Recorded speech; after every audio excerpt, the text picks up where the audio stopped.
Isang mapagpalang araw pong muli sa inyo mga ka-YouTube. Welcome po sa Eric's Vlog. At ngayon pong araw na ito ay akin lang pong ibabahagi yung tungkol po dun sa statement of contributions and expenditures o yung tinatawag po na SOSE, na dapat po lahat po ng lumaban sa barangay elections at pati po yung mga SK chairman at mga member ay kailangan mag-file po ng SOSE. At matalo ka man o natalo ka man o nanalo, lahat po ay kailangan mag-file. At doon po ilalagay yung mga nagastos po sa contributions.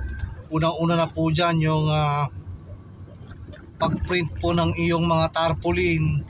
Yan po ang kadalasan na gastos dyan. At yan po ay kailangang isubmit bago mag November 29. So ngayon ho ay araw ng Sabado, November 26. So ilang araw na lang po ay deadline na ng tinatawag po na SOSE o Statement of Contributions and Expenditures. So yun po pala ay may tatlong kopya na kailangan. Na kailangan po ay naka-Excel file. At yun po ipapadala mo sa COMELEC doon sa lugar na iyong nasasakupan.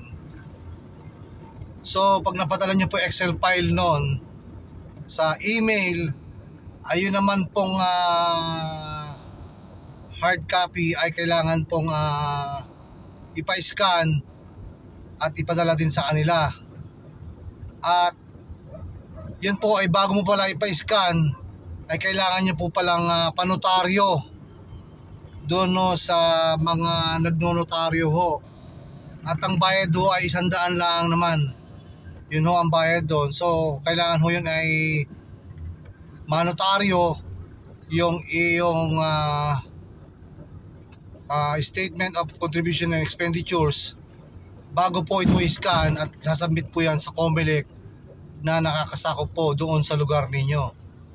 Importante po yan na ma-submit bago po dumating ang November 29. At lahat po ay kinakailangan mag-submit nito bago po dumating yung deadline o yung mismong deadline na November 29, 2023 po. So yung pong pag-submit niyan ay ang bahala po dyan ay ang law department po ng COMELEC. Kung hindi ka nakapag-submit, base sa aking nabasa na batas po ay maaari kang magmulta ng 1,000 hanggang 30,000. Yan po yung hindi maganda dyan. Kapag hindi ka nakapag-file ay maaari pong magbayad ka ng 1,000 hanggang 30,000 po. Yan po yung isang problema dyan. At may charge pa na administratibo na kaso. So yun po yung sinasabi sa nabasa ko na batas. At kapag ka naman po umulit ka sa padalawang beses ay hindi ka na naman nag-file ng SOSE, ay ang problema dyan ay baka po hindi ka na payagan na tumakbo ng public office.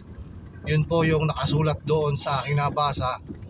Kaya kailangan po ay mag-submit tayo ng statement of contribution and expenditures bago pa po dumating yung deadline. So may panahon pa po. Pwede pa nating asikasuhin ito sa lalong madaling panahon para po hindi tayo magkaproblema ng administratibo at mag-fine ng pwedeng itakda ng COMELEC ng Law Department. At dahil ito po ay nakasaad sa batas,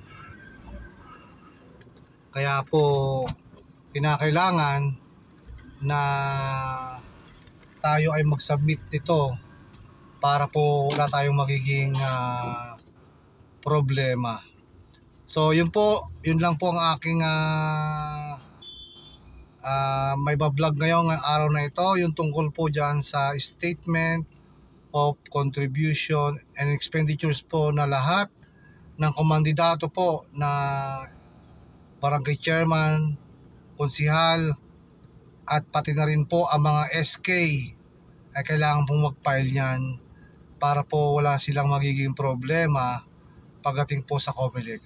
So yun lang po, isang mapagpalang hapon po sa inyong lahat, and please don't forget po na mag-subscribe po for more video para po mapanood niyo yung lahat ng video na aking i-upload.